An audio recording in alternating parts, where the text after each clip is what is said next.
teman-teman sehat ya, mudah-mudahan semuanya. Di bincang inspiratif kali ini saya nggak susah-susah karena langsung ketemu sama ponakan saya, adik saya, jadi langsung ditodong ya. Jadi nggak usah kemana-mana. Nah, teman-teman semuanya, alhamdulillah kemarin nggak usah senyum-senyum, biasa aja.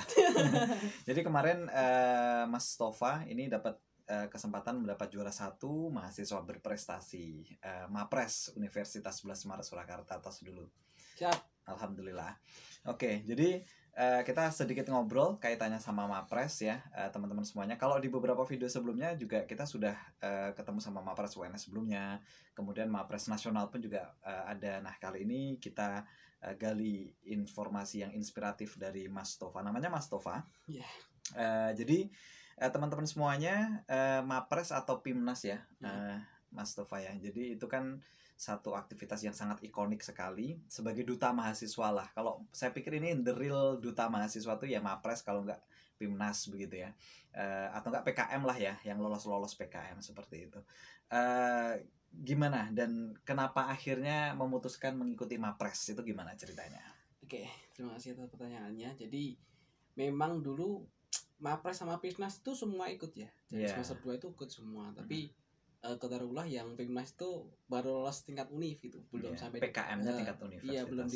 belum sampai pendanaan gitu. Dan kalau Mapres sendiri itu memang persiapannya itu harus jauh-jauh hari. Tidak bisa seinstan PKM kan. PKM itu instan ya, karena bisa seleksi langsung seleksi, tidak mengumpulkan prestasi yang banyak, jadi lebih mudah. Beda kalau Mapres tuh semester 2, saya sendiri semester 2 udah mulai ikut lomba, kemudian sampai semester 5 dan semester 6 ini diikutkan Mapres. Baik, jadi semester 1, 2, 3, 4, 5 ngumpulin dulu prestasi sebanyak mungkin, pengalaman sebanyak mungkin, dan semuanya diakumulasi untuk mengikuti pemilihan mahasiswa berprestasi gitu ya. Capaian unggulan gitu. Capaian unggulan, betul-betul. Baik, apa alasan sampai Mas Tova tertarik untuk Mapres? Karena saya sudah berkali-kali sebenarnya minta sama Mas Tova persiapkan Mapres, tapi dari dulu nggak pengen mas kayak gitu. Tapi ternyata di balik itu semuanya malah mempersiapkan diri tanpa diketahui oleh siapapun, sama keluarganya juga, dan akhirnya malah dapat juara 1 di UNS gitu. Iya. Ya sebenarnya saya dulu dari SMA ya, karena teman-teman saya berprestasi itu banyak sekali gitu. Akhirnya di SMA itu juga suka ikut lomba dari SMA 1, 2, 3 itu. Tapi di SMA pun belum pernah menang sama sekali. Akhirnya di kuliah ini sebagai balas dendam aja saya. Balas dendam yang positif. Iya, balas dendam yang positif, karena dulu pas SMA pengen banget juara nasional, internasional, tapi belum rezekinya, belum ada kesempatan. Terus di kuliah ini ya saya ada dorongan sendiri gitu, kemudian dari berbagai kondisi juga ada, dorongan keluarga ada, mentor ada, Mas Firman juga memberikan dorongan yang sangat penuh sehingga saya terbentur kemudian terbentuk gitu. Oke. Tapi kan SMA kamu sering juara 1 tadi. Ya, jadi juara 1 kelas, tapi sering juara 1 gitu. Tapi belum sampai ikut yang lomba-lomba sampai nasional gitu, dan akhirnya belum pernah juara. Siap, balas dendam in the positive way ya. Jadi yang bagus lah kesannya, seperti itu. Oke, sebutin 5 capaian selama kamu menjadi mahasiswa S1. Kalau disebutin semuanya saya yakin banyak, tapi kalau 5 terbaik menurut kamu apa aja? Kalau 5 terbaik ya internasional semua sih. Yang pertama itu juara 2 di International Coconut Community. Itu suatu komunitas kelapa yang ada di 3 benua. Jadi kalau dihitung internasional tuh nyampe itu. Itu juara 2 individu, itu seperti menulis esai gitu, esai ilmiah. Kemudian International Smart Farming yang ngadain UNS itu juara 2 kali. Juara 2 tahun 2021, juara 2 tahun 2022 itu juara 3 internasional. Kemudian International Creative Video, itu ngedit video, lomba video itu di Bali, juara harapan 1. Kemudian International Conference 2 kali di UNS di Jember, dan publikasi beberapa jurnal juga banyak. Kemudian Haki juga insya Allah banyak. Oke, alhamdulillah. Jadi mainnya udah kelasnya internasional sekarang ya. Karena saya pikir itu salah satu impact dari pandemi juga. Online. Kita lebih bisa melanglang buana kemanapun begitu ya, bahkan antar benua, antar negara itu pun bisa kita jangkau karena kesempatannya malah lebih besar, meskipun kita nggak terbang ke sana begitu ya. Tapi Mapres nanti kayaknya mau pertukaran mahasiswa kemana ini? Biasanya kan ada exchange. Kalau dulu saya cuma ke Malaysia, kalau ini tahun ini kayaknya kemana? Ke Jepang atau ke Eropa itu. Kalau hadiahnya itu memang ada ya, minimal ke Jepang ya. Oke, kita tunggu ya nanti ya. Kemanapun yang penting dapat pengalaman untuk ke luar negeri dulu. Iya. Oke, siap. Benar. Kemudian menurut kamu Mas Tova, apa yang seharusnya dilakukan mahasiswa ya saat ini ya? Yang mereka sebenarnya sudah susah-susah untuk bisa lolos ke perguruan tinggi. Kemudian mereka rata-rata sebenarnya banyak yang aktif, tapi banyak juga yang memilih untuk kayak rebahan, kemudian memilih untuk malas-malesan seperti itu. Mungkin bukan karena merekanya ingin rebahan, tapi mungkin kondisi lingkungan dan lain sebagainya. Atau mungkin belum menemukan passionnya juga. Jadi menurut kamu sebagai Mapres UNS 1, apa saran bagi teman-teman mahasiswa agar mereka juga bisa mengembangkan skill mereka? Ya, terima kasih. Terkait dengan sebenarnya permasalahan itu kan sudah merajalela ya sekarang itu. Dan itu menurut saya paling mempengaruhi terbesar adalah lingkungan sendiri itu. Ketika teman-teman lingkungannya sukanya anak yang nongkrong, suka anak yang kurang jelas, yang kurang produktif lah gitu ya kita akan terbawa gitu. Tapi ketika kita mau keluar dari zona nyaman ya kan, bahasa kerennya itu kita akan mengetahui passion kita apa, bisa ikut lomba-lomba, bisa ikut teman-teman yang mendukung prestasi kita gitu. Dan menurut saya sekarang itu adalah namanya strawberry generation. Jadi anak-anak muda sekarang memang terbentuk atau dari Profesor Renat Kasali itu generasi strawberry sekarang itu. Istilahnya generasi strawberry itu ya ibarat strawberry ya. Strawberry itu memang dilihat cantik ya, tapi mudah lonyot karena kayak gini indah tapi itu mentalnya kurang.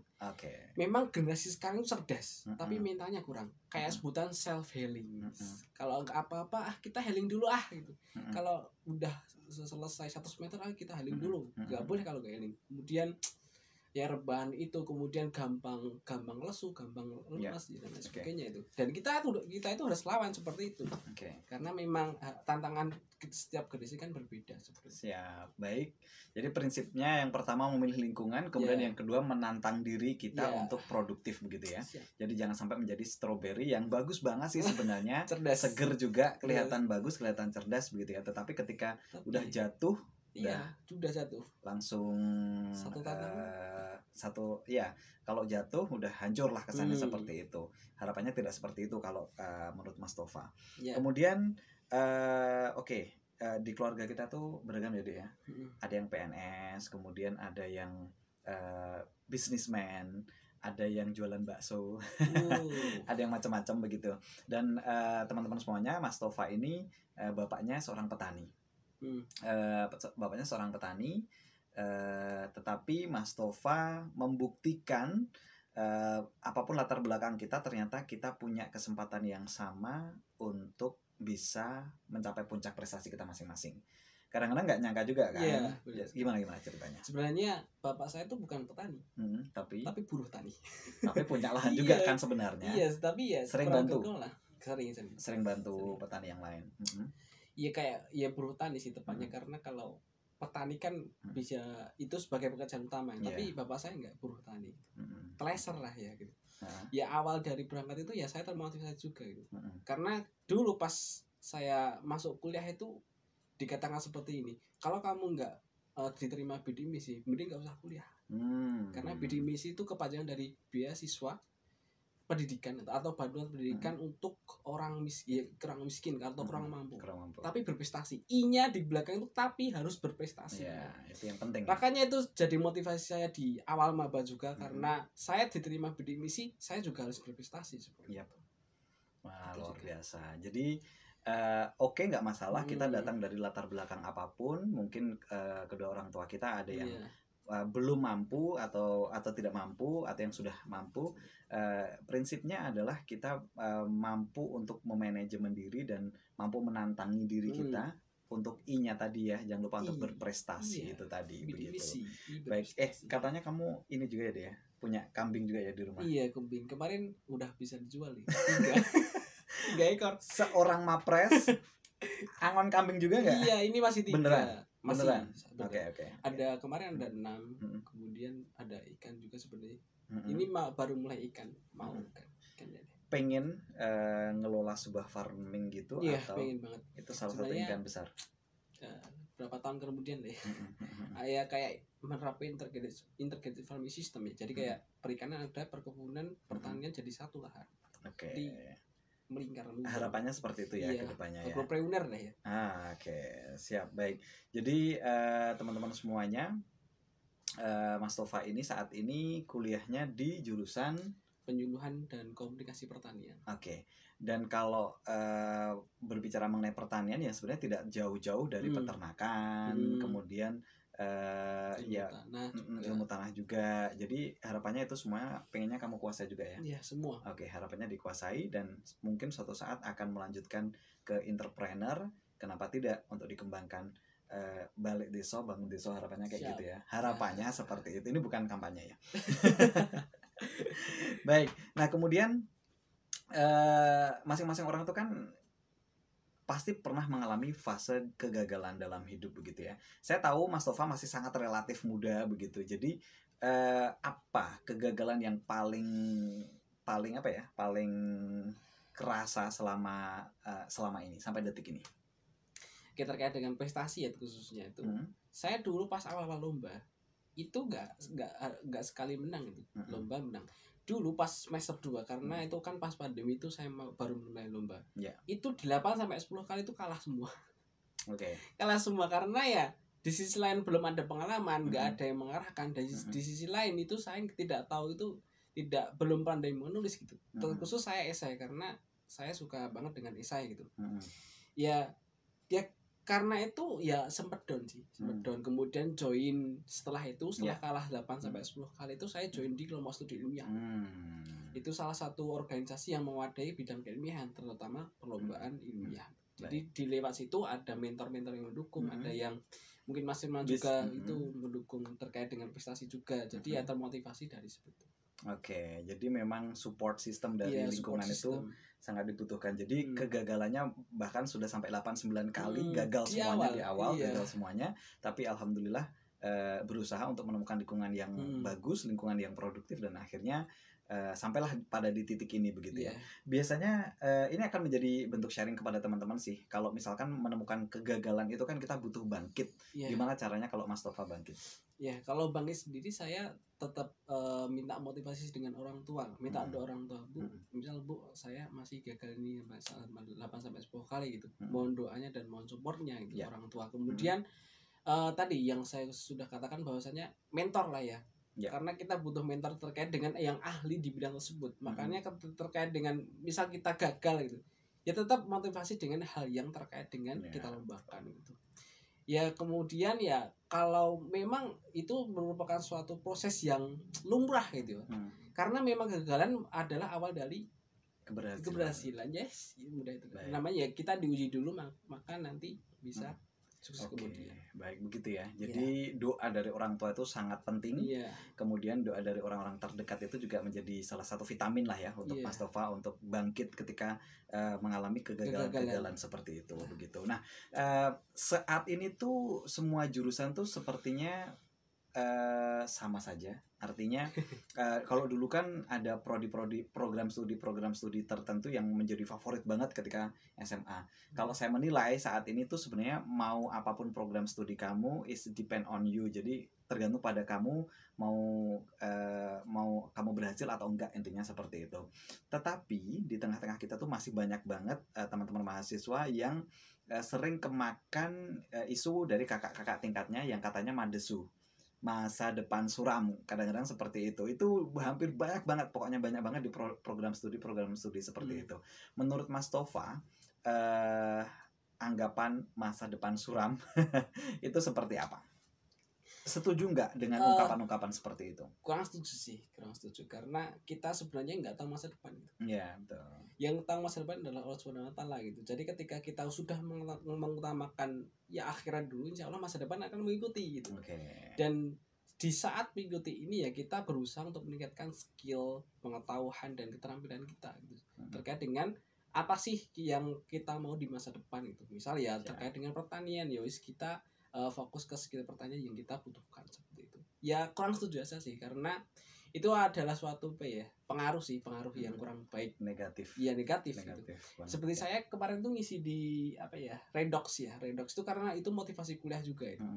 Dan perbincangan atau isu kuliah tidak penting itu ya sudah lama 10 tahun yang lalu sudah dibahas. Padahal kuliah itu penting banget gitu. Oke. Baik, jadi masa depan suram itu bukan hak kita sebenarnya untuk menyampaikan kita. Karena kan segala sesuatunya kita berusaha sendiri. Iya, kemudian kita banyak berdoa dan kita memilih lingkungan yang bagus. Jadi sebenarnya masa depan yang cerah ataupun suram tergantung pada masing-masing kita, gitu ya. Baik, oke. Terakhir pesan untuk teman-teman agar mereka selalu semangat di bidang masing-masing apa, Mas Tova? Kalau pesan sendiri, jadi teman-teman meskipun mengalami kegagalan yang pertama, kegagalan ya nggak apa-apa, itu merupakan salah satu proses yang wajib kita ikuti gitu. Wajib kita ikuti. Nanti setelah kegagalan kita harus bangkit, harus semangat lagi sampai menuju puncak keberhasilan. Kemudian ketika teman-teman sudah berprestasi, itu pasti pujian banyak. Jadi ya kayak ya dipandang sedikit lah. Jadi jadikanlah prestasi itu sebuah bukan pujian tapi ujian, maka jadikanlah prestasi itu sebagai ladang untuk dakwah. Seperti itu. Baik. Jadi habis ini masih punya impian lagi dong. Impian terdekatnya apa? Untuk setelah ini insya Allah ada magang ya. Kalau magang ya memang saya semester akhir ini selain fokus ke skripsi itu harus magang dulu karena meningkatkan skills tadi. Kemudian setelah lulus nanti ada dua rencana. Yang pertama ada ya kerja dulu, kemudian yang kedua adalah selanjut studi S2.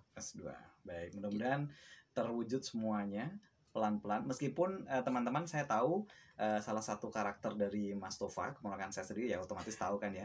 Dia tuh nggak pernah sebenarnya mau menyampaikan impian kepada publik, apalagi nggak mau tiba-tiba dapat juara ini, tiba-tiba dapat juara ini. Beda dengan saya, terus terang. Saya itu tipikal orang yang apa-apa ngomong kayak gitu. Karena itu kadang-kadang untuk meyakinkan diri. Kan masing-masing orang kan punya karakter yang masing-masing begitu ya. Jadi ya itulah Mas Tova begitu ya. Impian berikutnya meskipun berani menyampaikan, mudah-mudahan bisa terwujud begitu ya nanti. Baik, untuk selanjutnya kayak semacam short question begitu. Jadi ini pertanyaan yang singkat, nanti bisa dijawab secara sangat-sangat singkat juga. Jadi yang pertama, saat ini kamu kuliah di Prodi Penyuluhan dan Komunikasi Pertanian, Fakultas Pertanian. Satu kata untuk UNS. Siap. Gitu ya. Ya. Makanan kesukaan Mas Tova? Sate. Waduh. Warna favorit? Ungu. Ungu. Tokoh idola saat ini? B.J. Habibie. Almarhum ya. Satu kata untuk petani Indonesia?